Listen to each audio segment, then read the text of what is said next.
अस्सलाम वालेकुम। कैफ 4 लेक्चर 75। आज के लेक्चर का आगाज़ करते हैं। आज क्या पढ़ने जा रहे हैं? आज हम कॉन्स्टिट्यूशन ऑफ पाकिस्तान, आधा आइन कल हमने पढ़ लिया था और याद कर लिया था। आधा आइन आज हम पढ़ेंगे और याद कर लेंगे।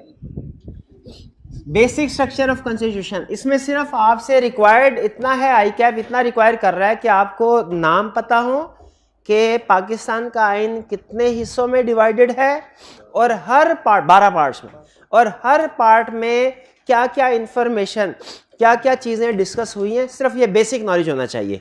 एग्जैक्ट उनकी डिटेल जो प्रोविजन है पैराग्राफ वो रिक्वायर नहीं कर रहा, सिर्फ पार्ट्स और हर पार्ट के अंदर बेसिक इंफॉर्मेशन क्या डिस्कस होनी चाहिए। तो बताइए कल जो हमने स्टडी किया पहले पार्ट का क्या टाइटल था? Introductory part. इंट्रोडक्टरी पार्ट में क्या इंफॉर्मेशन दी गई थी? नेम ऑफ कंट्री क्या है, क्या किस मुल्क का आइन है ये? पाकिस्तान नहीं, आइन में जो नाम लिखा है वो बताओ।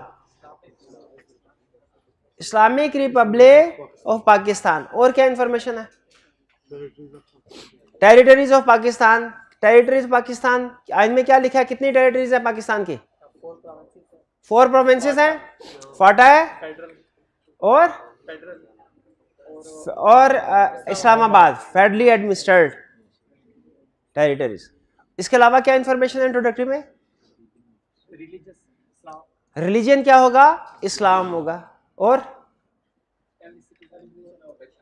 Elimination of exploitation, protection of law, ये इंट्रोडक्टरी में था सारी चीजें। और लॉयल हो, और फिर हाई ट्रीजन क्या है और उसकी पनिशमेंट क्या है। जी सेकंड पार्ट का क्या टाइटल था? Fundamental rights and principles of policies. जी क्या फंडामेंटल राइट्स हैं? आइन क्या फंडामेंटल राइट्स देता है? स्टेट को बताता है, क्योंकि राइट स्टेट ने देने ना, तो पहले तो ये तो पता चल जाए स्टेट है क्या। क्या है स्टेट? किसको बोलते हैं स्टेट? पार्लियामेंट, फेडरल गवर्नमेंट और प्रोविंशियल गवर्नमेंट। इसके अलावा क्या डिस्कशन हुई है इसमें? Fundamental right. हर लॉ जो के आइन के अगेंस्ट होगा वो वाइड है। और child labour, compulsory labour is prohibited. State will provide free education to all children और no discrimination of access to public places, procedure for arrest and detention। अच्छा ये दो पार्ट। थर्ड पार्ट का क्या टाइटल था? क्यों नहीं याद किया? थर्ड पार्ट का क्या टाइटल? ओ भाई थर्ड पार्ट का क्या टाइटल है? Federation of Pakistan. क्या बताता है इसमें आइन?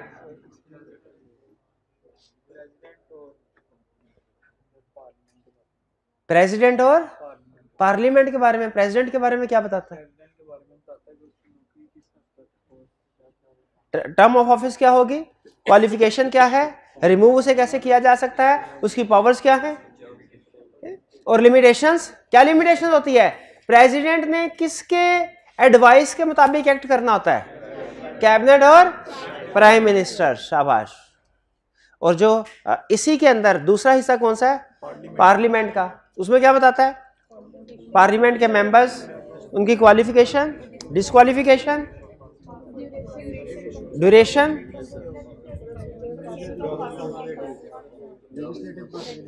Legislative procedures. अच्छा ये लेजिस्लेटिव प्रोसीजर हमारे सिलेबस में डिटेल में है, ये आगे स्टडी करेंगे हम। लेजिस्लेटिव प्रोसीजर को खास तौर पे अंडरलाइन कर लीजिए कि लेजिस्लेटिव प्रोसीजर से मुराद क्या है? Law making process. पाकिस्तान में कानून बनने का, कानून साजी का अमल क्या है? उसमें डेफिनेटली पार्लियामेंट होगी इन्वॉल्व। पार्लियामेंट के अंदर ही लिखा हुआ ना उसने। नेक्स्ट पार्ट कौन सा था? Provinces.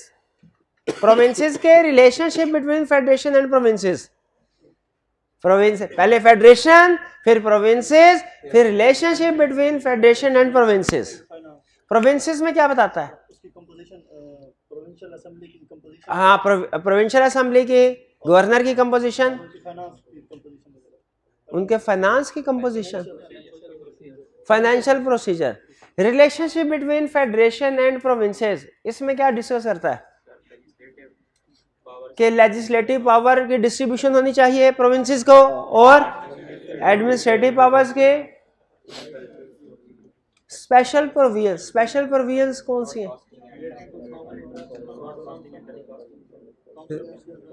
Council of common interest, बिल्कुल ठीक है। और नेक्स्ट ये 5-6 पूरे हो गए। 5 छड़ा कौन सा है? Finance property suits. इसमें क्या डिस्कशन होती है?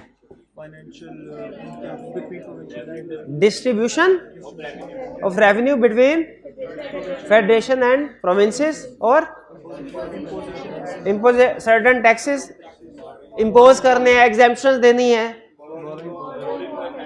बोरोइंग पावर, बोरोइंग पावर्स के कहां से बारो कर सकते हैं फेडरेशन या जो प्रोविंशियल गवर्नमेंट है। और एनुअल बजट की बात भी कर रहा था इसमें कोई, पावर ऑफ ऑडिट नहीं, इसमें कोई एनुअल बजट की बात होती थी वो प्रोविंसेस वाले में। ठीक है ठीक जी। इसमें कोई पॉइंट ऐसा जो आपको समझ में ना आया तो पूछ लीजिए। ये याद करना थोड़ा सा मुश्किल है, इसमें कोई शक की बात नहीं है, लेकिन बहरहाल सिलेबस में चीज़ है तो याद तो करनी पड़ेगी। मैंने आपको बताया था आईकैप इसको कैसे टेस्ट कर सकता है, कोई सी 1-2 पॉइंट देके 1-2 पार्ट्स के नाम देके आपसे पूछेगा बताओ कि इसमें क्या, या हो सकता है एमसीक्यू में भी टेस्ट कर ले। एमसीक्यू में कैसे टेस्ट कर सकता है? वो कोई सी एक डिटेल में जो इन्फॉर्मेशन लिखी हुई है ना, कोई सी इन्फॉर्मेशन निकाल के आपसे कहेगा बताओ ये किस वाले सेक्शन में इसका जिक्र है, किस वाले पार्ट में जिक्र है, या कोई से 4 नाम लिख के आपसे बताएगा, पूछेगा बताओ इसमें कौन सा ऐसा पार्ट है जो कि आइन का हिस्सा नहीं है। उसमें 3 पार्ट तो वो होंगे जो हमने पढ़े हैं और एक कोई अजीब सा नाम दे देगा जो मिलता जुलता लग रहा होगा, तो टैकल कर लेंगे। आगे चलें। Next 7th part, total 12 part है, 6 पार्ट कल पढ़ लिए थे, 6 आज पढ़ने लगे। 7वां हिस्सा जुडिशरी, जुडिकेचर, जुडिशरी के बारे में, यानी आइन हमें जुडिशरी के बारे में भी बताता है कि ये कैसे काम करेगी। जुडिशरी से मुराद क्या है? अदालत। अच्छा, अदालत के डिफरेंट लेवल्स होते हैं, हमको पता है। जो लोअर कोर्ट्स होती हैं, लोअर, उन्हें क्या कहते हैं? सिविल कोर्ट या सेशन कोर्ट, डिस्ट्रिक्ट कोर्ट्स हुआ। और जो उससे ऊपर हाई कोर्ट, उससे ऊपर सुप्रीम कोर्ट। कह रहा है इट इंक्लूड्स इस्टेब्लिशमेंट। इस्टेब्लिशमेंट से मुराद के कोर्ट्स कैसे इस्टेब्लिश किए जाएंगे। ज्यूरिसडिक्शन, कोर्ट की ज्यूरिसडिक्शन क्या होगी? जैसे कहता है बताइए सुप्रीम कोर्ट ऑफ पाकिस्तान की ज्यूरिसडिक्शन और लाहौर हाई कोर्ट की ज्यूरिसडिक्शन एक जैसी है क्या? नहीं है। ठीक है, ज्यूरिसडिक्शन सुप्रीम कोर्ट की पूरे पाकिस्तान पे है, जबकि जो सुप्रीम कोर्ट के अलावा जो कोर्ट्स है, हाई कोर्ट है या सिविल, इनकी एक सर्टेन ज्यूरिसडिक्शन होती है। नहीं, establishment, jurisdiction and functions of courts. Court के फंक्शंस क्या हो गए? अच्छा, अब इसमें बता रहा है कि कौन कौन से कोर्ट्स की डिस्कशन हुई है। सुप्रीम कोर्ट ऑफ पाकिस्तान की, हाई कोर्ट्स की, फेडरल शरिया कोर्ट। फेडरल शरिया कोर्ट समझ लीजिए हाई कोर्ट की ही एक टाइप है, ये भी एक तरह की हाई कोर्ट है, लेकिन ये सिर्फ और सिर्फ कमेंट करती है शरिया रिलेटेड मैटर्स के ऊपर। यानी पूरे पाकिस्तान में अगर कोई भी कानून शरीयत के अगेंस्ट हो तो फेडरल शरीयत कोर्ट की जिम्मेदारी होती है कि ये बताए सुप्रीम कोर्ट को, और सुप्रीम कोर्ट इसके एडवाइस के मुताबिक उसको कानून साजी करे, ताकि जो मुल्क का इस्लामी जमहूरिया पाकिस्तान है ना, तो उसमें जो कवानीन है, हालांकि कुछ हमने गोरों से भी कवानीन ली है, लेकिन पाकिस्तान का जो आइन है वो क्या कहता है कि जो कवानीन होंगे वो इस्लाम की रोशनी में बनाए जाएंगे। इसलिए अगर कोई कवानीन ऐसे हैं जो कि इंग्लिश लॉ से ड्राइव होने की वजह से इस्लामिक प्रिंसिपल के अगेंस्ट है, तो उनको चेंज करना चाहिए। वो क्या करना चाहिए? चेंज करना चाहिए। जैसे एक सजेशन मुझे इनकी याद है, फेडरल शरीयत कोर्ट ने एक सजेशन दी हुई है जिसके ऊपर अमल अभी तक, और भी बड़ी सजेशन है, सूद के ऊपर भी आपने देखा होगा उनकी सजेशंस हैं। एक सजेशन ये थी कि कॉन्ट्रैक्ट एक्ट ये कहता है, इंग्लिश लॉ से ड्राइव किया गया ना, तो कॉन्ट्रैक्ट एक्ट ये कहता है अगर आपकी चीज में कोई खराबी है तो आपके लिए जरूरी नहीं है बायर को बताना, ये हमने पढ़ा हुआ ना, silence is not a fraud. जबकि इस्लामिक रूल्स ये कहते हैं कि अगर कोई बंदा बेच रहा है और उसकी चीज में कोई खराबी और उसे पता है तो वो ग्राहक को बता दे कि इसमें ये खराबी है। अब ये वाली कॉन्ट्रैक्ट एक्ट की प्रोविजन इस्लामिक रूल्स के अगेंस्ट है, तो उन्होंने कब से कहा भाई इसको चेंज कर दो कॉन्ट्रैक्ट एक्ट को, वो कहते हैं नहीं हमने बड़े फैसले जो भी रीजन है। बहरहाल फेडरल शरीयत कोर्ट का ये काम है। क्लियर हो गया? तो ये जो जुडिशरी है, जुडिकेचर, इसमें क्या क्या डिस्कस हुआ है? Establishment and functioning of courts, जिसमें सुप्रीम कोर्ट भी है, हाई कोर्ट्स भी है, फेडरल शरीयत कोर्ट भी है, और provisions relating to appointment, qualification and remuneration of जजेस। जजेस की अपॉइंटमेंट कैसे होगी, क्वालिफिकेशन, रिम्यूनरेशन कैसे होगी, हाई कोर्ट का जज कौन बनेगा, सुप्रीम कोर्ट का जज कौन बनेगा, वगैरह वगैरह। ये सारा प्रोसीजर अपॉइंटमेंट, क्वालिफिकेशन, जिस तरह अपॉइंटमेंट, क्वालिफिकेशन, रिम्यूनरेशन वगैरह हमने पढ़ी थी ना थोड़ी देर पहले, किन की? MNAs, MPAs की, गवर्नर्स की। ठीक है, स्टडी किया था हमने कि प्रोविंशियल गवर्नमेंट और गवर्नर्स, इनके रिम्यूनरेशन, इनके क्वालिफिकेशन क्या होगी, किस सेक्शन में पढ़ा था? अच्छा, फेडरेशन में हमने प्रोविंसेस के बारे में पढ़ा था। मैं प्रोविंशियल गवर्नमेंट की बात कर रहा हूं, मैं गवर्नर्स की बात कर रहा हूं। ये किस सेक्शन में पढ़ा था? प्रोविंसेस वाले में पढ़ा था। फेडरेशन में थोड़ी पढ़ेंगे ये। फेडरेशन में तो कुछ और चीजें लिखी हुई थी। क्या लिखी हुई थी फेडरेशन में चीजें? प्रेसिडेंट के बारे में, पार्लियामेंट के बारे में। ठीक है, तो फर्क समझ आया ना, किस चीज के बारे में, किन लोगों के बारे में इंफॉर्मेशन किस सेक्शन में लिखी हुई है। MNA MPA बनने का जो क्राइटेरिया है, क्वालिफिकेशन क्राइटेरिया, किस सेक्शन में लिखा हुआ है? MNA करें, फेडरेशन। और जज बनने के लिए judicature. Next, other provisions, contempt of court. किस चीज को कंटेम्प्ट ऑफ कोर्ट समझा जाएगा, इसकी सजा क्या दी जाएगी? कंटेम्प्ट ऑफ कोर्ट समझ है ना, अदालत के हुक्म की तामील ना की जाए, हुक्म अदूली की जाए, contempt of court. Supreme judicial council, supreme judicial council क्या है? ये क्या होता है, कभी सुना आपने? सुप्रीम जुडिशियल काउंसिल, जजेस अगर कोई करप्शन करें या कोई ऐसा काम करे जो कि जुर्म हो, इनके खिलाफ इन्वेस्टिगेशन कहाँ होगी, इनके खिलाफ केस की सुनवाई कहाँ, कौन करेगा? Supreme judicial council. भाई आम लोगों को अगर कोई गलत काम करे तो जजेस सुनते हैं केस, और जजेस गलत काम करें, सुप्रीम जुडिशियल काउंसिल। ये पिछले दिनों कौन सा केस चल रहा था इनके पास, जस्टिस फाइज ईसा वाला केस। तो जजेस के खिलाफ किसी भी किस्म की कंप्लेन हो, रेफरेंस फाइल करना उसको सुप्रीम जुडिशियल, तो उसके प्रोसीजर लिखे हुए हैं। जुडिशरी क्लियर की प्रॉब्लम तो नहीं इसमें क्या बताता है? मेन कोर्ट्स की एस्टेब्लिशमेंट, जजेस की क्वालिफिकेशन, डिसक्वालिफिकेशन, और कुछ प्रोसीजर्स जैसे कंटेम्प्ट ऑफ कोर्ट का और सुप्रीम जुडिशियल काउंसिल का। 8, इलेक्शन। इसमें किसका जिक्र आएगा? इलेक्शन कमीशन ऑफ पाकिस्तान का। कह रहा है formation and duties of election commission and chief election commissioner. जब चीफ इलेक्शन कमिश्नर होगा उसकी ड्यूटीज क्या हैं, क्या काम करने हैं उसने? इलेक्शन कंडक्ट करवाना, किस तरीके से फेयर इलेक्शन कंडक्ट करवाने हैं उसने। Electoral laws and conduct of election, election किस तरीके से कंडक्ट करवाए जाएंगे। ठीक है, ये प्रोसीजर सारा इलेक्शन वाले हिस्से में डिस्कस हुआ है। क्लियर? इसका मतलब है चीफ इलेक्शन कमिश्नर की जो क्वालिफिकेशन होगी, जो उसका रोल्स एंड रिस्पॉन्सिबिलिटीज होगी, भाई जो उधर पढ़ कुछ नहीं लिखा हुआ उधर, ये काम की चीज है जो एग्जाम में आके आपने पूछनी है, इसको देखो। चीफ इलेक्शन कमिश्नर के रोल्स एंड रिस्पॉन्सिबिलिटीज क्या है, क्वालिफिकेशन, अपॉइंटमेंट, रिम्यूनरेशन, सारी डिस्कशन कहाँ होगी? इस इलेक्शन वाले सेक्शन में।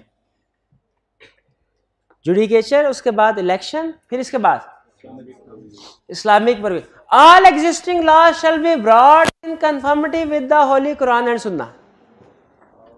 कि जितने भी पाकिस्तान में कवानीन है किसके मुताबिक उन्हें ढाला जाएगा? इस्लामिक लॉज के मुताबिक ढाला जाएगा।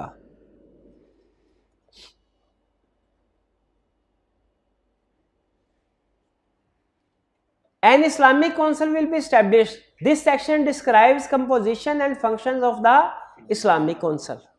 एक इस मकसद के लिए इस्लामिक कौंसिल बनाई जाएगी जो कि सारे कवानीन का जायजा लेगी, और ये इस्लामिक कौंसिल रिपोर्ट करते हैं फेडरल शरीयत कोर्ट को, और फेडरल शरीयत कोर्ट बेसिकली जो शरई लिहाज से मुतय्यन करता है कवानीन और उसकी इम्प्लीमेंटेशन और जो भी उनकी पनिशमेंट होती है। तो यहाँ पे इस्लामिक कौंसिल जो इस्टेब्लिश की जा रही है ये फेडरल शरीयत कोर्ट को रिपोर्ट करेगी, और फेडरल शरीयत कोर्ट फिर आगे सुप्रीम कोर्ट को रिकमेंडेशन और गवर्नमेंट के साथ रिकमेंडेशन शेयर करेगा। इमरजेंसी प्रोविजन, अच्छा ये जितने भी हमने बुनियादी हकूक पढ़े थे ना, पढ़े थे फंडामेंटल राइट्स, क्या थे फंडामेंटल राइट्स? फंडामेंटल राइट्स क्या थे? स्टेट की डेफिनेशन, फिर उसके बाद एजुकेशन की बात की थी उसने, लीगल प्रोटेक्शन की बात की थी, ये फंडामेंटल राइट। आइन में मार्शल लॉ का कंसेप्ट नहीं है आइन में, लेकिन इमरजेंसी का कंसेप्ट है कि अगर मुल्क में ऐसी सूरत हाल पैदा हो जाए कि उसको संभालने के लिए कुछ स्ट्रिक्ट एक्शन लेने की जरूरत हो, तो सदर के पास इख्तियार है, वो मुल्क में इमरजेंसी लगा सकता है। इमरजेंसी में जो लोगों के बुनियादी हकूक होते हैं वो मुअत्तल हो जाते हैं, यानी इमरजेंसी में फिर लोगों को जो गवर्नमेंट ऑर्डर करे उसके मुताबिक ही अमल करना पड़ता है। कोई इंसान इमरजेंसी में अगर गवर्नमेंट मना कर दे भाई कोई जलसे जुलूस नहीं होंगे, तो कोई जलसे जुलूस नहीं होंगे। कोई ये नहीं कहेगा कि आइन मुझे बुनियादी हक देता है कि मैं अपना इजहार राय की आज़ादी हो मुझे और मुझे लॉ की प्रोटेक्शन हो, नहीं। अगर गवर्नमेंट मना कर दे कि भाई घर से बाहर नहीं निकलना, तो घर से बाहर नहीं। इमरजेंसी उस सिचुएशन को कहते हैं जिसमें लोगों के बुनियादी हकूक सस्पेंड हो जाते हैं। कहते हैं इमरजेंसी पर प्रेसिडेंट में इंपोज इमरजेंसी ड्यू टू वार और इंटरनल डिस्टर्बेंस। इस तरह के एक्सट्रीम केसेस में, वार हो, इंटरनल डिस्टर्बेंस हो, प्रेसिडेंट इमरजेंसी लगा सकता है मुल्क के अंदर। फंडामेंटल राइट्स में भी सस्पेंडेड ड्यूरिंग इमरजेंसी पीरियड।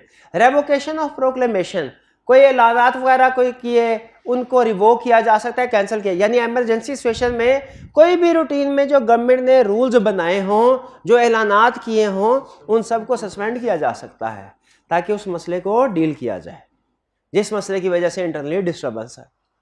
जैसे वार की सिचुएशन ऐसी है ना, अब जाहिर है रूटीन नेचर में जो भी मामला चलते हैं ड्यूरिंग वार वो मामला वैसे थोड़ी चलेंगे।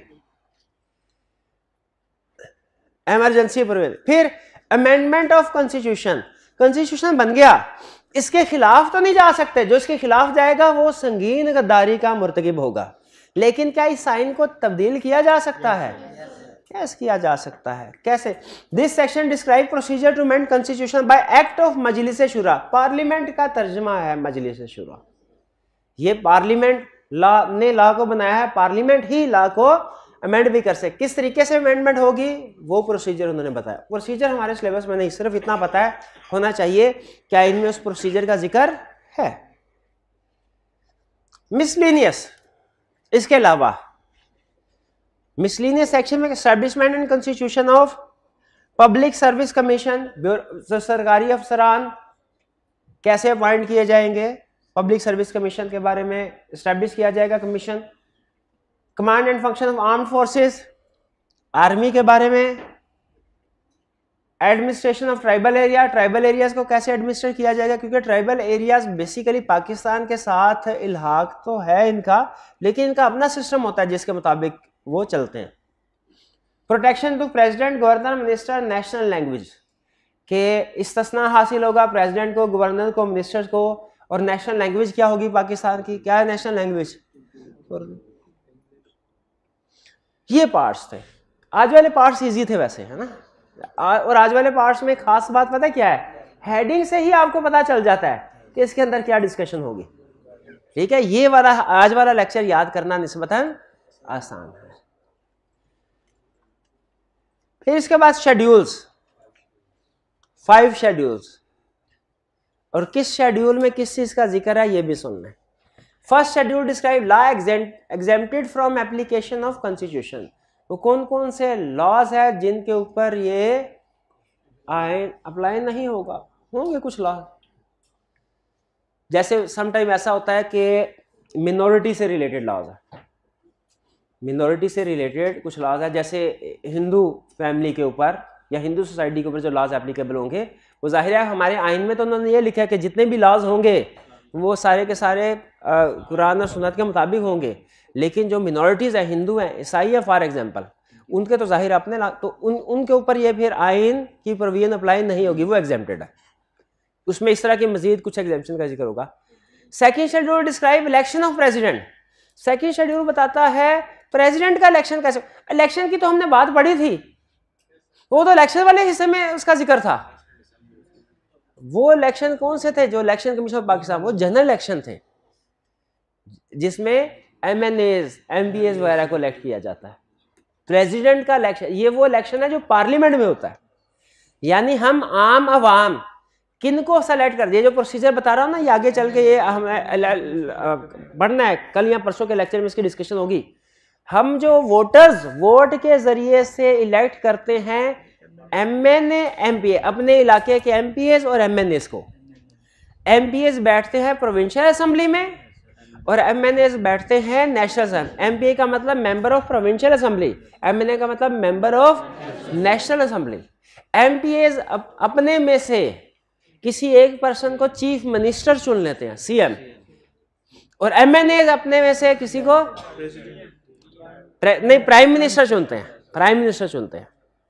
प्रेसिडेंट चुनने के लिए MNAs पार्लियामेंट सारी, नेशनल असेंबली भी, सेनेट भी और MPAs प्रोविंशियल असेंबली भी इकट्ठा मिलकर प्रेसिडेंट को चुनते हैं। तो यहाँ पे जो हमने पहले इलेक्शन पढ़े थे वो MNAs और MPAs के इलेक्शन थे। प्रेसिडेंट का इलेक्शन और प्राइम मिनिस्टर कैसे इलेक्ट होगा उसके लिए प्रोसीजर अलग है। यहाँ पे उसने इलेक्शन ऑफ प्रेसिडेंट का प्रोसीजर बताया क्या होगा, जो हमारे सिलेबस में है। ये हमारे सिलेबस में है इलेक्शन ऑफ प्रेसिडेंट के, प्रेसिडेंट को कैसे इलेक्ट किया जाएगा, प्राइम मिनिस्टर को कैसे इलेक्ट किया जाएगा, ये भी हमारे सिलेबस में। Third schedule describe oath of offices. कोई प्राइम मिनिस्टर बनना चाह रहा है, प्रेसिडेंट, जज, आपको पता है वो ओथ लेते हैं, हलफ लेते हैं। उस हलफ के अल्फाज क्या होंगे, किन अल्फाज के साथ हलफ लिया जाएगा, किस किस पोजीशन से हलफ लिया जाएगा, वो कहाँ पे लिखा हुआ है? थर्ड शेड्यूल में।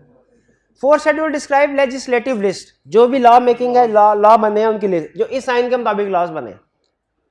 Fifth schedule describe remuneration, terms and condition of services of जज। नहीं, अच्छा, वो जजेस वाले सेक्शन में उनकी रिम्यूनरेशन और टर्म्स एंड कंडीशन नहीं लिखी हुई थी? जरा पढ़ के देखें, मुझे लग रहा है शायद उधर देखें। प्रोविजन रिलेटेड अपॉइंटमेंट की बात थी, क्वालिफिकेशन की बात थी, रिम्यूनरेशन की बात भी थी। अच्छा, लेकिन वो बात थी सुप्रीम कोर्ट के जजेस की, हाई कोर्ट के जजेस की। इसका मतलब है यहाँ पे कौन से वाले जजेस की बात हो रही होगी?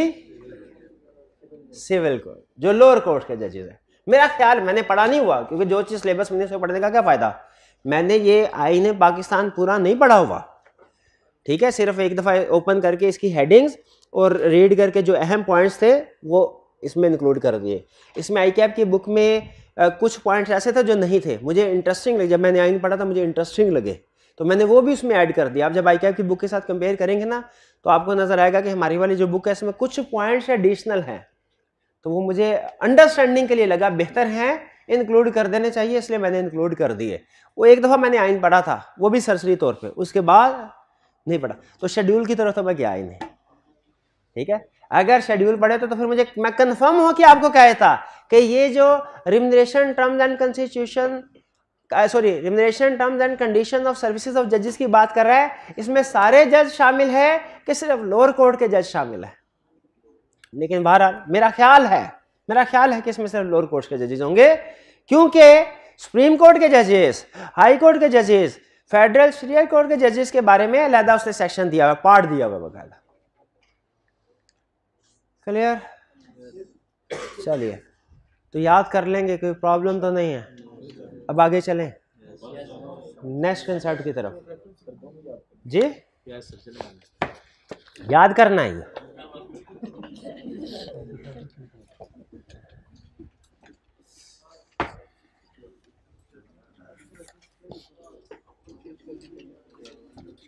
अच्छा, चलिए आप ऐसा कीजिए, हाँ, आपको मैं रीडिंग असाइनमेंट दे रहा हूँ जो आपने घर बैठ के नहीं, अभी यही क्लास में बैठ के ही, लेकिन कुछ नहीं पढ़ाऊंगा। लेकिन अभी चूंकि हमारे पास टाइम है, आपको रीडिंग असाइनमेंट दे रहा हूँ। लर्निंग ऑब्जेक्टिव 5 में कुछ चीज़ें हैं समझाने वाली। लर्निंग ऑब्जेक्टिव 4 ये एक इंफॉर्मेटिव लर्निंग ऑब्जेक्टिव है, जिससे आपको जो पाकिस्तान का सिस्टम है कि पाकिस्तान में कानून साजी कैसे होती है, इस बारे में आपको पढ़ाना जरूर है। मैंने ये नहीं मैं कह रहा कि आपने खुद पढ़ के तो खुद ही समझ लेना, नहीं, मैंने खुद पढ़ाना है, समझाना भी है। लेकिन आपने एक दफ़ा रीडिंग की होगी ना, तो बहुत सी चीज़ें आपके जहन में बैठ जाएंगी, मेरे लिए समझाना आसान होगा। पढ़ेंगे हम इसको नेक्स्ट लर्निंग ऑब्जेक्टिव में ही, ठीक है, कल के लेक्चर में पढ़ेंगे। लेकिन अभी सिर्फ आपने इसको जो ऑफिशियली, अभी आपने सिर्फ इसको रीड कर लेना है। क्लियर? पहले आप ऐसा कीजिए कि कॉन्स्टिट्यूशन ऑफ पाकिस्तान जो हमने पढ़ा एक दफ़ा उसकी रीडिंग कर लें, फिर इसके बाद लर्निंग ऑब्जेक्टिव 4 इसकी रीडिंग करनी है आपने, ठीक है जी। ऑफिशियली आज का लेक्चर यहाँ पे कंक्लूड करते हैं, लेकिन अभी आपकी छुट्टी नहीं है, और ऑनलाइन वाले स्टूडेंट आप लोगों ने भी लेक्चर ख़त्म होने के बाद ये रीडिंग ज़रूर करनी है। Learning objective 3 constitution of Pakistan, खास तौर पे जो आज पार्ट्स पढ़ाए हैं इनकी इंफॉर्मेशन, और लर्निंग ऑब्जेक्टिव 4 लेजिस्लेटिव बॉडीज, ठीक है। ये हाँ, कल का लेक्चर भी ड्यूरेशन कम थी, आज के लेक्चर की भी ड्यूरेशन कम है। ये सिर्फ इसलिए कि हम जब लेक्चर प्लान कर रहे होते हैं ना, सिर्फ ये हमने डिसीजन नहीं करना होता कि मैं टीचर 1 घंटे में कितना पढ़ा सकता है, हमने इस चीज़ को भी सामने रखना होता है कि स्टूडेंट एक दिन में कितना याद कर सकता है। तो अगर हमें लगे कि हम पढ़ाया तो हमने कम है, लेकिन स्टूडेंट के याद करने के लिए सफिशिएंट है, तो उसे हम वहाँ पे ब्रेक लगा। जैसे कल भी मैंने ऐसे किया। नॉर्मली हम ऐसा नहीं करते। नॉर्मली आपको पता है हमारा लेक्चर पूरे ड्यूरेशन का होता है, तकरीबन 50 मिनट से लेके 1 घंटा 60 मिनट के दरमियान का। लेकिन कल का भी शायद आधे घंटे का था, आज का भी आधे घंटे का, सिर्फ इसलिए ताकि आप याद कर ले। तो आपको ये कॉन्स्टिट्यूशन ऑफ पाकिस्तान याद करना है, याद करना है। चलिए इसको रीड कर लीजिए एक दफ़ा, और फिर लर्निंग ऑब्जेक्टिव 4 की भी रीडिंग कर लीजिए।